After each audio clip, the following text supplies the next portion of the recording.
Let us solve one or two problems involving speed control of DC shunt motor. For example, let us take a DC motor whose rated terminal voltage Vt equal to 240 volts,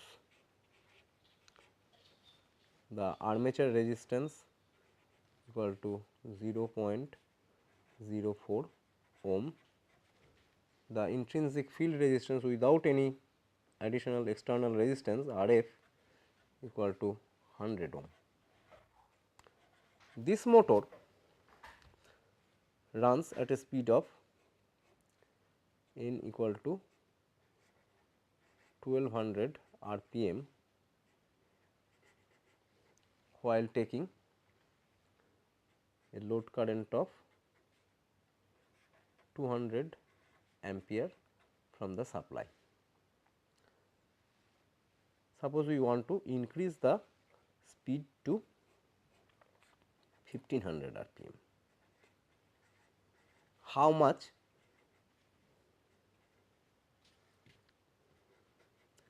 additional resistance Rfe is needed for this? Let us try to solve this problem. So, this is the arrangement DC shunt motor.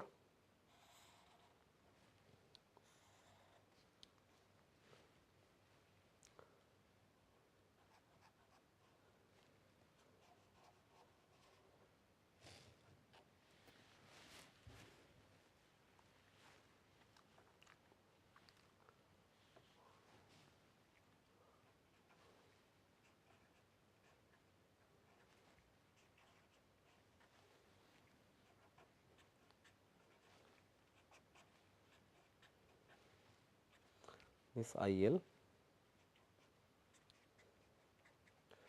200 amperes, supply voltage is 240 volts.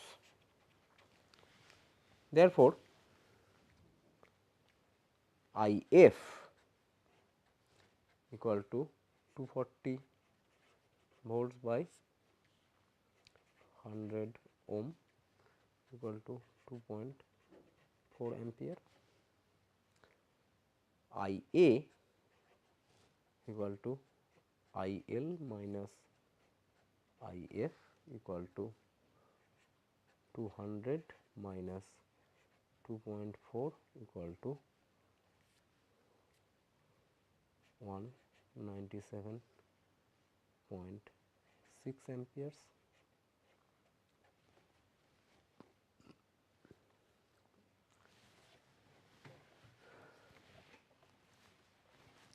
Now, the back EMF E equal to Vt minus Ia Ra. Since at 1200 rpm and 1500 rpm Vt and Ia remains same, the E also remains same. So,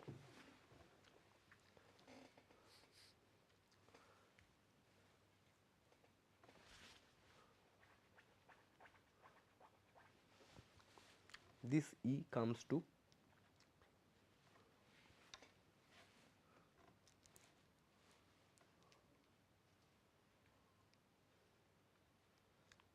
236.077 volts and remains constant. So,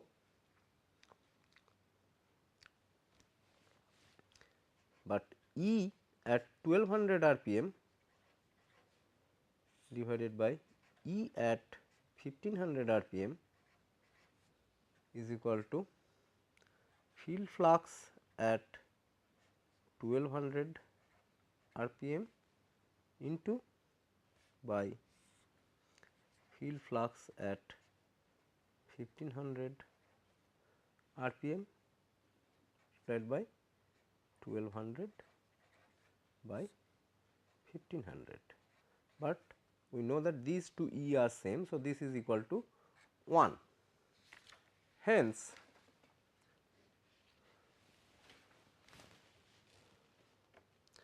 field flux at 1200 rpm divided by field flux at 1500 rpm is equal to 1500 by 1200 is equal to 5 by 4.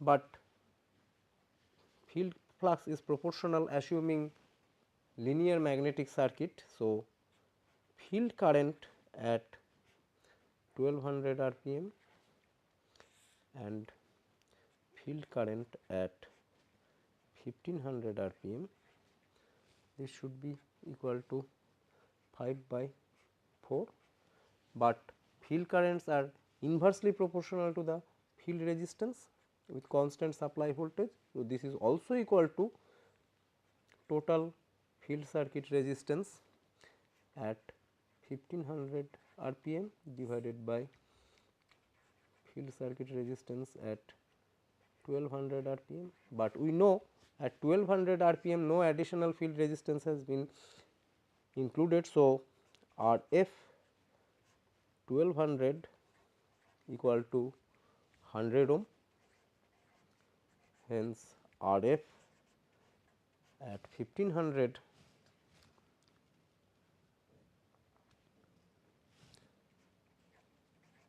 rpm should be 5 by 4 into 100 equal to 125 ohm. সুতরাং additional resistance R F E equal to R F 1500 minus R F 1200 equal to 25 ohm.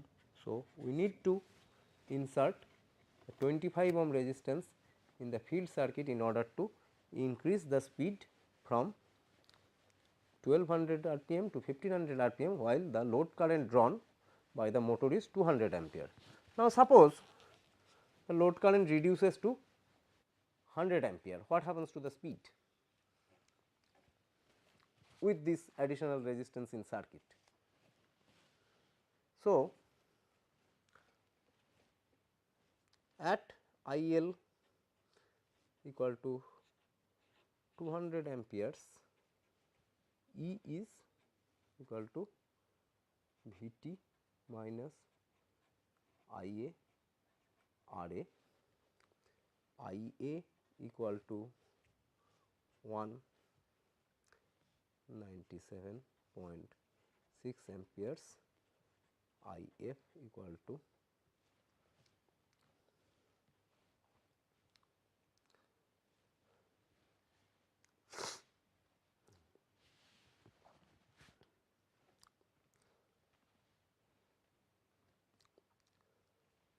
240 by 125 amperes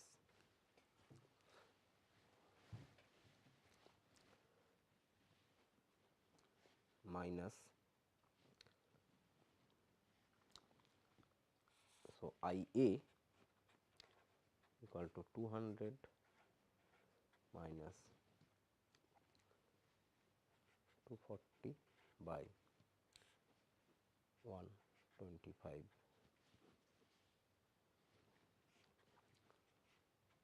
amperes is approximately equal to 198 amperes. So, E is approximately equal to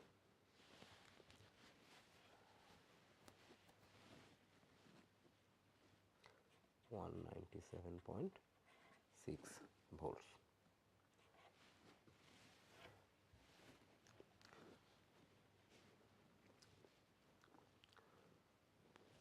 And E I when I L equal to 100 ampere,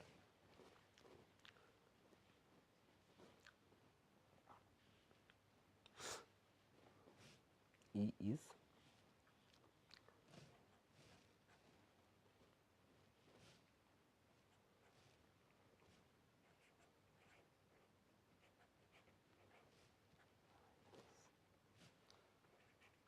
98.08 to 0.04 ohm. This comes to approximately equal to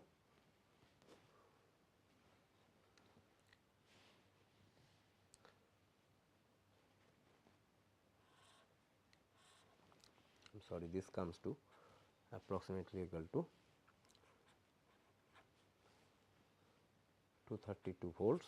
This comes approximately equal to 236 volts. So, since the field flux is same, N at I L equal to 100 divided by N at I L equal to 200 is equal to E at I L equal to 100 divided by E at I L equal to 200. This is equal to 236 by 232 approximately equal to 1.02. So, N at I L equal to 100 ampere equal to 1.02 into 1500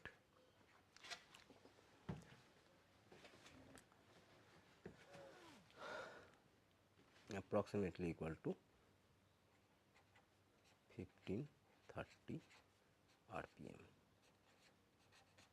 So, there will be a 30 RPM increase in speed if the load current decreases from 200 ampere to 100 amperes. So, another thing we observe that with field control the speed regulation is rather poor, even for half load reduction there is a change in 30 RPM of speed, which is not desirable where tight regulation of the motor speed is required. Now, let us try to solve another problem regarding the Ward-Leonard method of speed control. For this, let us say we have a Ward-Leonard system of speed control with the following rating. There are two identical DC machines.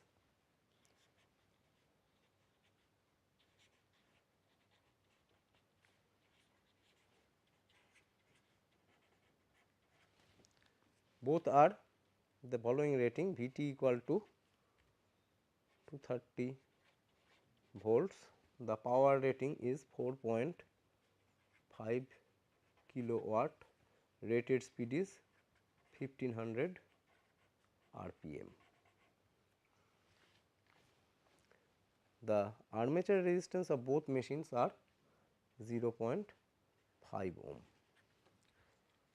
The magnetization characteristics of the machines at 1500 RPM are as follows.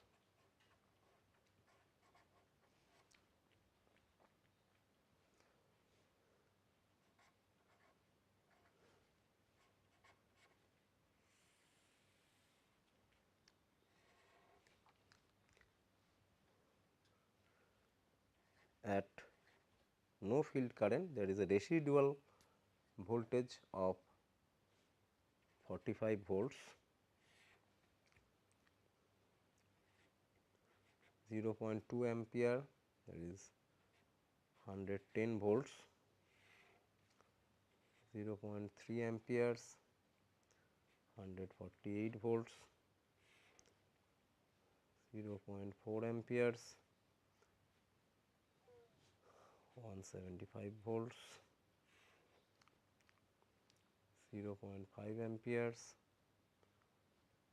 195 volts, 0.6 amperes, 212 volts, 0.7, 23 volts,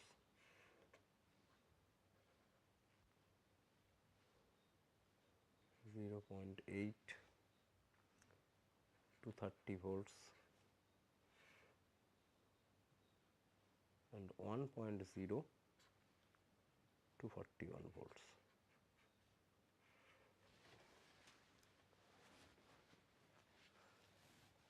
Now, the IFM is set at 0.8 amperes.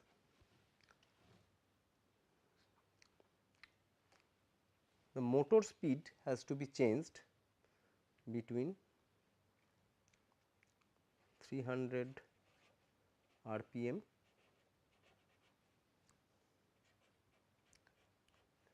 in motor and 1500 rpm. Over the whole range, the output power of the motor will be 4.5 kilowatt. So, what should be the range of generator field current?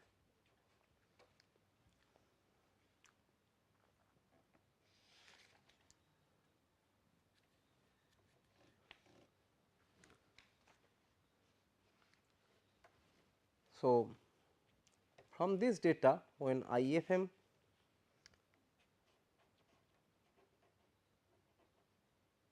equal to 0.8 ampere,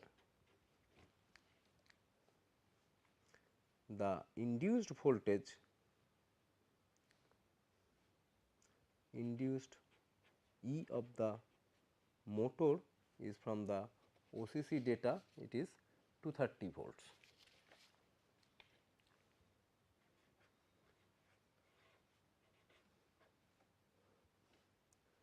And so, for motor speed Nm equal to 300 rpm, this is at Nm equal to 1500 rpm. At Nm equal to 300 rpm,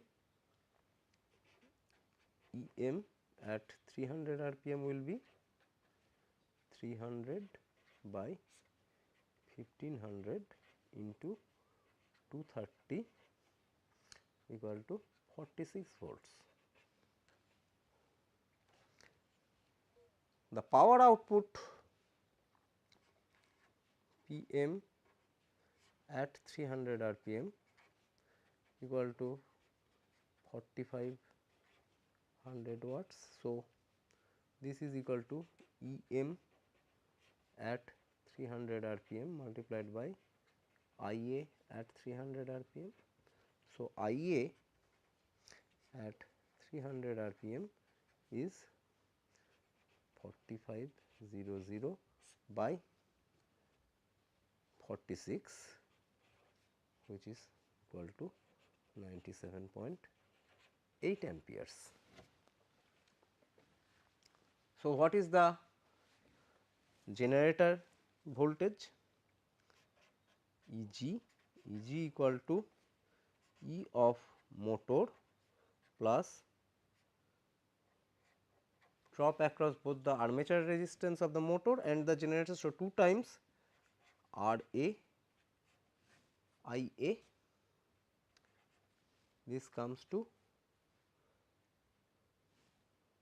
46 plus 2 into 0.5 into 97.8, this gives about 143.8 volts. Now,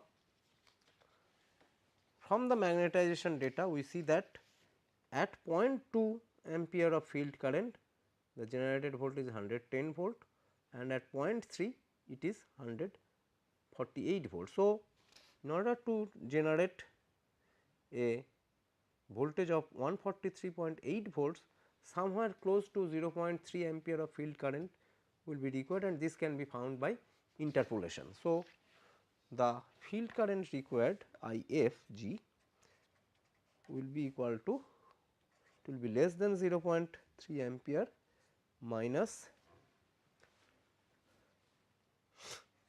0.1 divided by 148 minus 110. 0.1 is the difference between this field current and this field current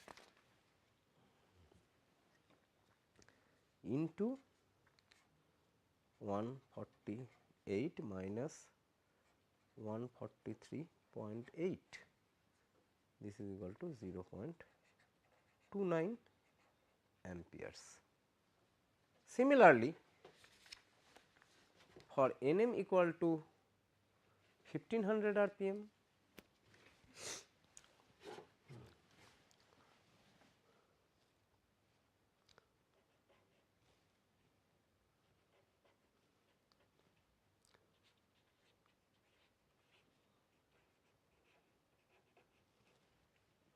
Em in that case we know equal to 230 volts. So, Pm equal to 4500 watts. So, Ia equal to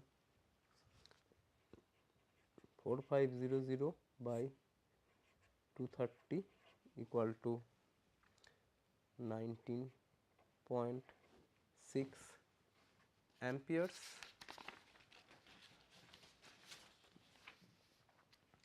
So, E generator equal to 230 plus 2 into resistance of the armature, which is 0.5 ohm, into 19.6, this is equal to 249.6 volts. Now, again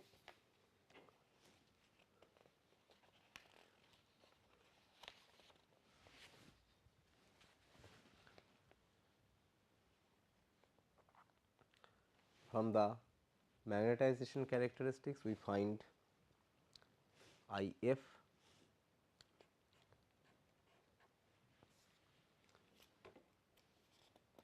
the missing data, which says for 1.2 ampere this is 251 volts.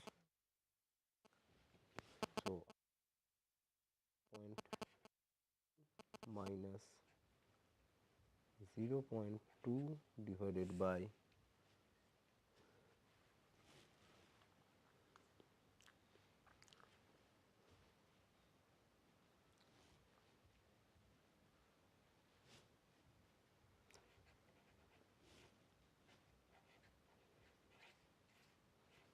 assuming linear,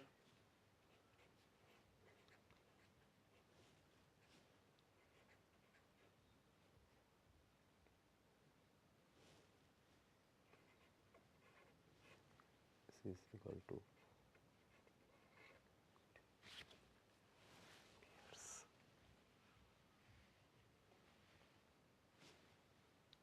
hence for 300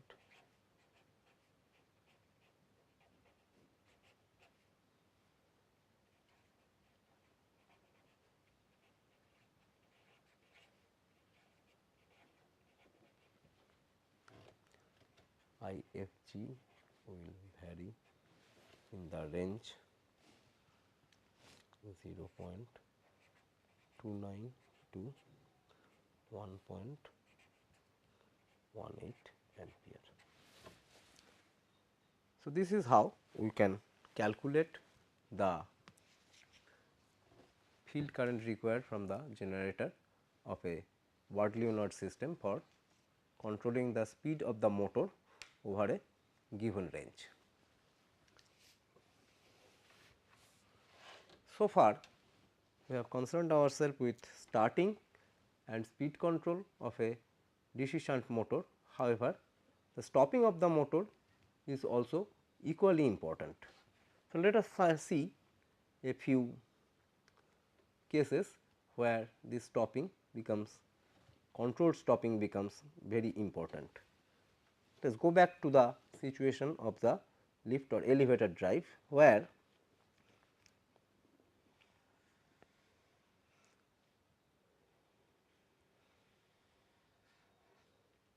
as we have mentioned,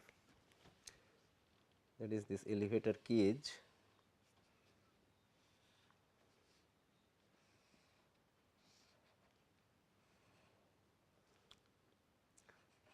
the weight of W C g, and then there is a counterweight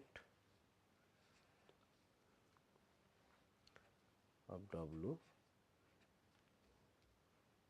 C c C w.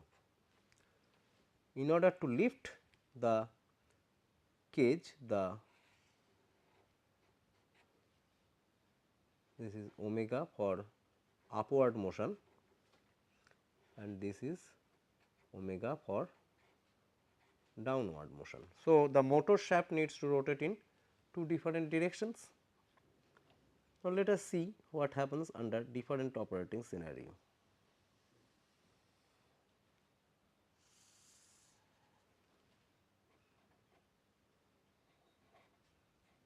This is for upward motion, this is for downward motion.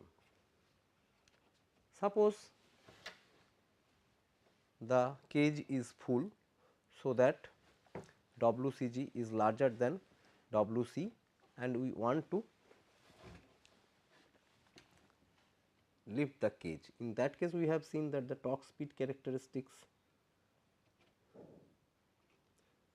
of this machine, this system is given by a vertical straight line, and if it is driven by a separately excited DC machine, then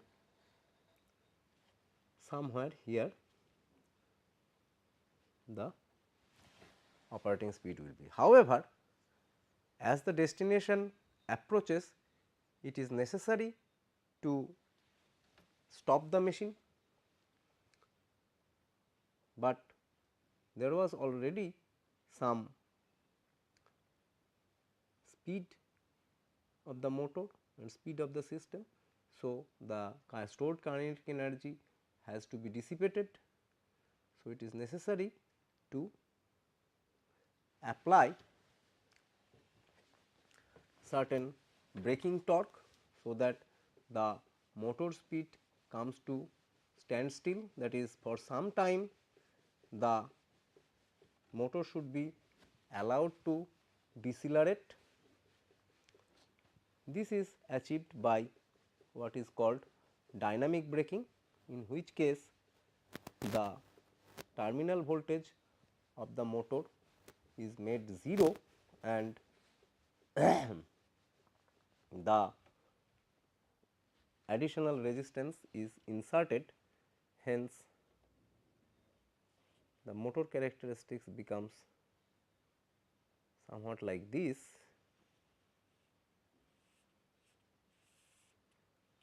and when you go to that, then the operating characteristics shifts to here. So, in addition to the load torque, a amount of braking torque is applied, which quickly stops the system. This is one situation. Another situation may arise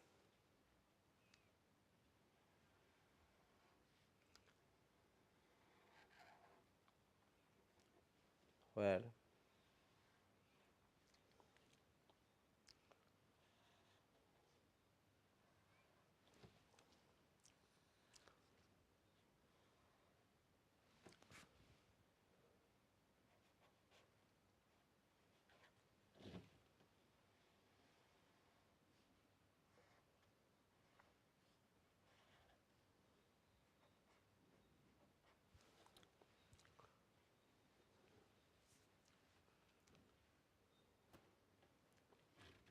in this case, suppose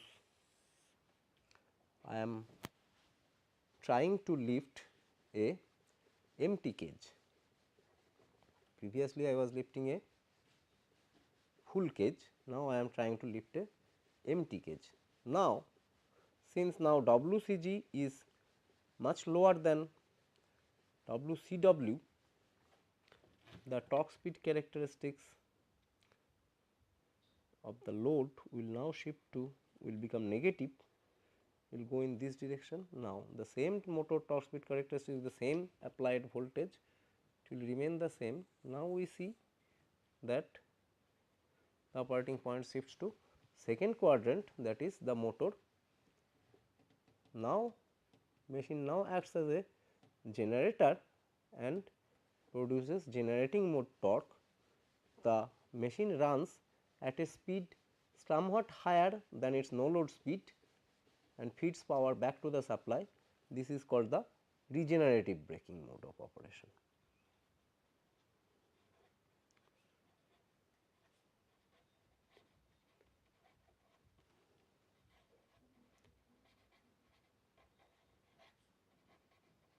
It should be noted that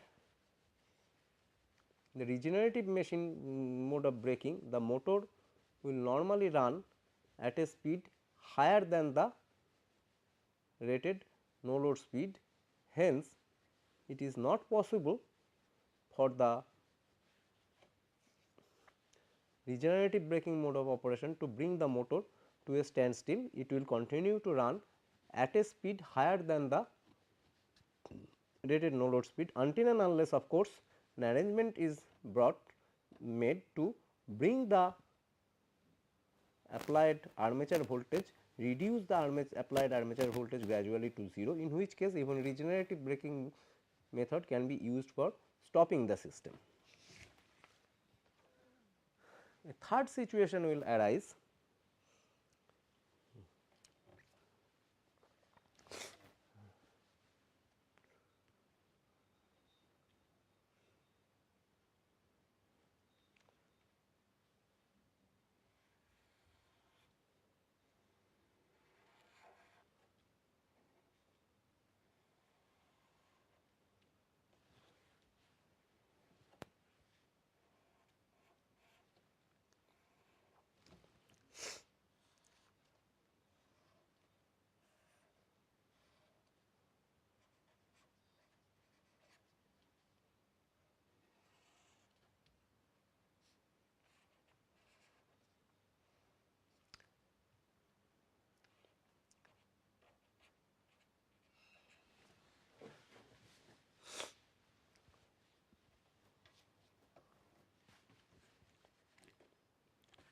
Suppose we are trying to lower a full cage.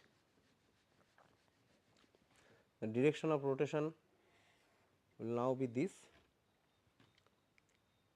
However, it is necessary to lower the cage since WCG is now larger than WCW, the load torque is in this quadrant. However, now the motor rotates in the reverse direction and it is necessary now to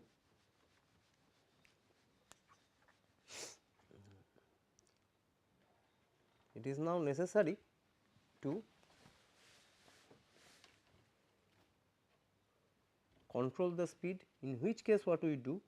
We reverse the terminal supply and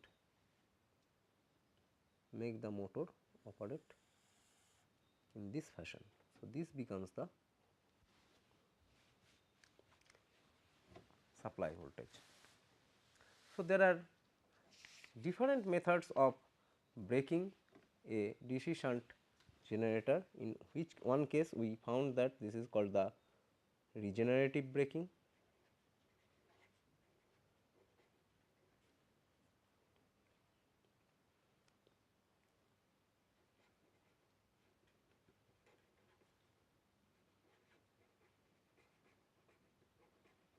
Here the load tries to drive the motor at a speed higher than the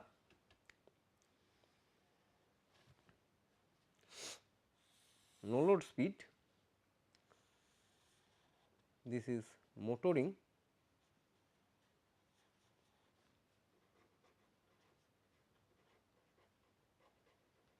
and this is the regenerative braking mode of operation.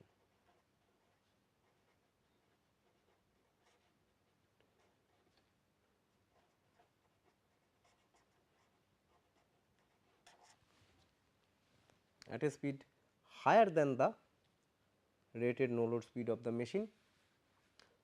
So, the motor works as a generator, and hence a opposing or a braking torque is generated, which tends to limit the speed of the machine. It should be remembered that regenerative braking cannot be used for stopping the machine. The other braking method or stopping method is called the dynamic braking method.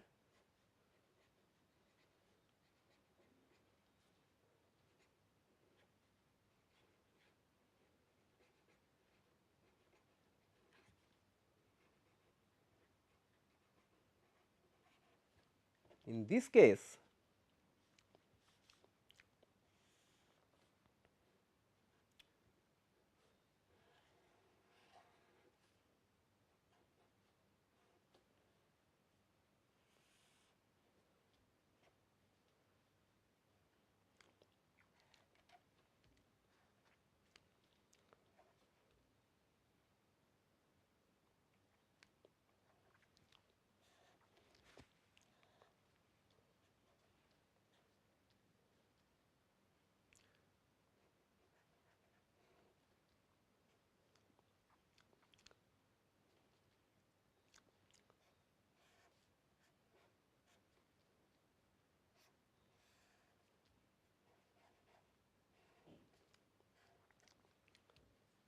the motor is disconnected from the supply and then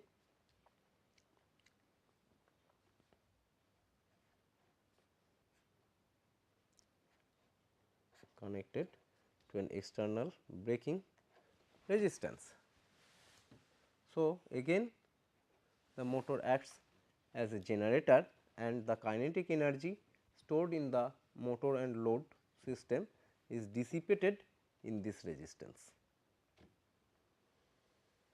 And let us say that while motoring, it was operating on its normal torque speed characteristics at a speed of omega, and in order to apply regenerative braking, we disconnect the machine from the supply, hence the applied terminal voltage becomes 0. In addition, we put additional braking resistance R B. So, the characteristics now becomes a straight line passing through the origin, the slope of which is determined by the braking resistance R B. So, as soon as dynamic braking, this is motoring characteristics,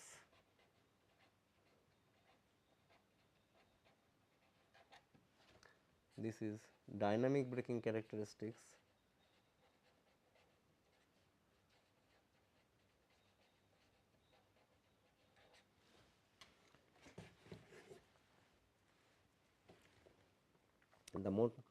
The motor torque speed characteristics is omega equal to V t by k phi minus R A divided by k phi square T E. The motoring mode V t was equal to V t rated and R A was equal to armature resistance of the machine, and this was the characteristics.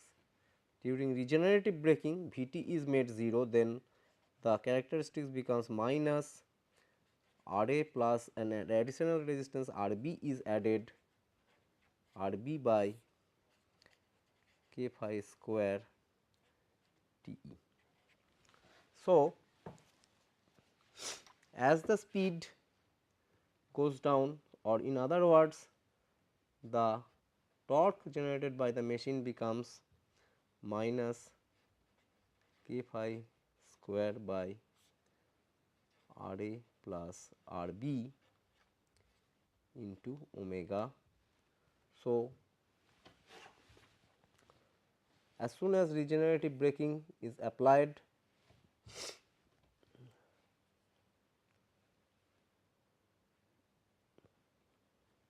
the operating point shifts from point A to point B, since the speed of the machine cannot change abruptly, and then it follows the regenerative braking characteristics and comes to standstill. So, this is called the regenerative method of braking. In this case, the motor can be made to stop completely by electrical braking method, but it cannot recover the stored energy in the machine and the load back. So, this energy is wasted in a braking resistance. It is important to add a additional braking resistance, because otherwise the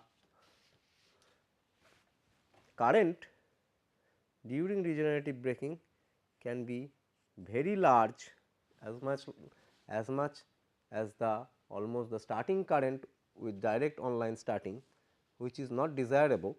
Therefore, additional braking resistance is normally included. There is a third method of braking called plugging.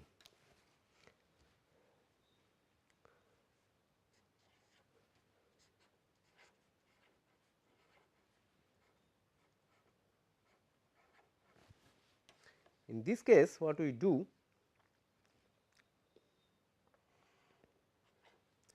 it is somewhat like dynamic braking.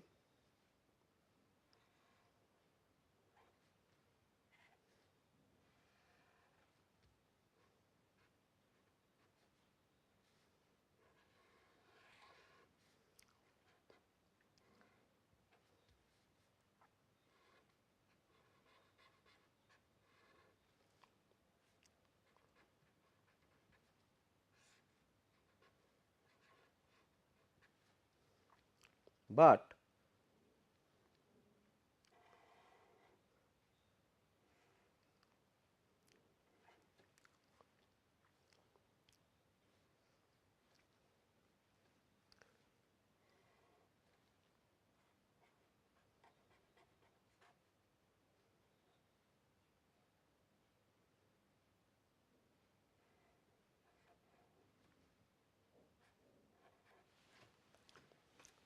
this is the position of the switch for motor mode operation, this is the position of the switch for plugging mode operation. So, what we in essence are doing is, in order to apply plugging, we disconnect the machine from the normal supply and reverse the polarity of the supply voltage. It is of course essential that a additional resistance is inserted into the motor terminal.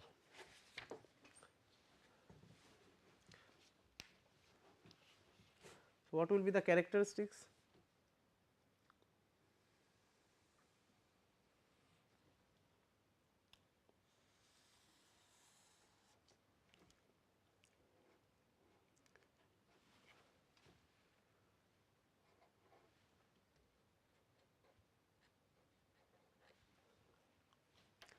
So, this was the nominal torque speed characteristics of the motor.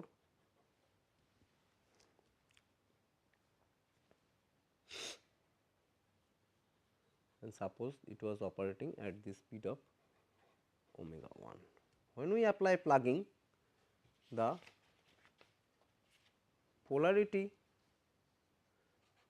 omega equal to V t by k phi minus R A by k phi square T e For plugging, the polarity of V t is made negative as well as R A increases to R A plus R P.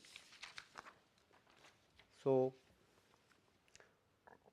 for plugging,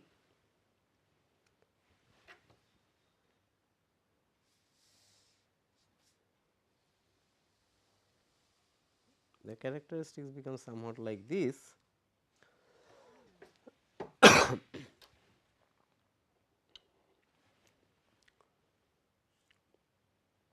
And as soon as plugging is applied,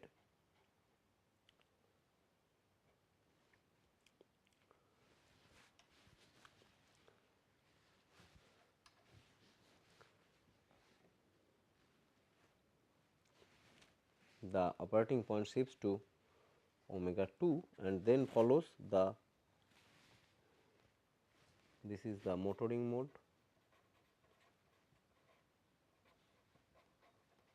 and this is the plugging.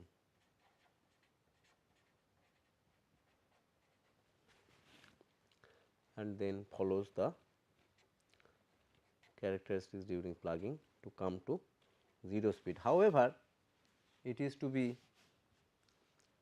understood that if we apply plugging, then the motor can have a larger braking torque, but it does not stop at 0 speed, rather it tends to start rotating in the reverse direction. Therefore, before the motor come to a standstill, it must be disconnected from the supply, otherwise the motor may start rotating in the reverse direction. Another thing to note is that during plugging, the polarity of the, as long as the speed remains positive, the equivalent circuit of the motor becomes somewhat like this. This is the plugging resistance, this is the armature resistance, and this is the induced back EMF. The polarity of the supplied voltage has now reversed, this becomes plus, this becomes minus. V t E, the current I A now flows out of the machine, I A equal to V t plus E A divided by R A plus R P. So, not only does the power supplied by the internal back EMF E P, but as well as the power, additional power is taken from the source, which is also dissipated in the armature and the plugging resistance. So, this method of stopping the motor is very inefficient and is not used except for very small motors. Let us try to get an idea of the kind of power loss that is involved by solving a small problem. For that, let us assume that we have a DC shunt motor, rating is 220 volts, 970 RPM, 100 amperes. The armature resistance R A equal to 0.05 ohm. Suppose we want to break it by using plugging.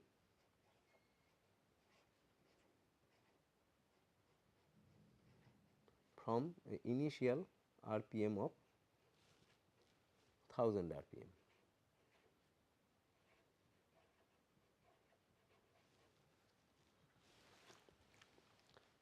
So, find out what should be RP, so that IA maximum is less than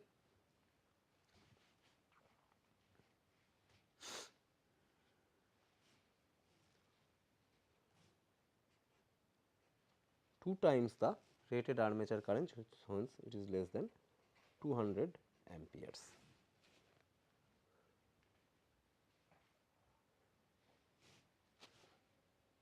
Then what is the braking torque?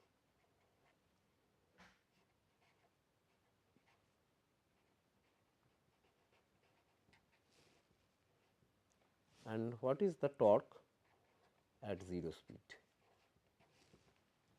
Now, at 970 RPM, we know at rated current E equal to 220 minus 0.05 into 100 equal to 215 volts.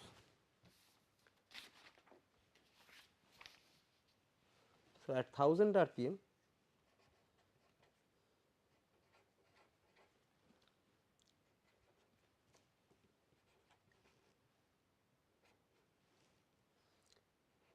equal to 1000 by 970 into 215 equal to 221.65 volts. So, if I want to restrict the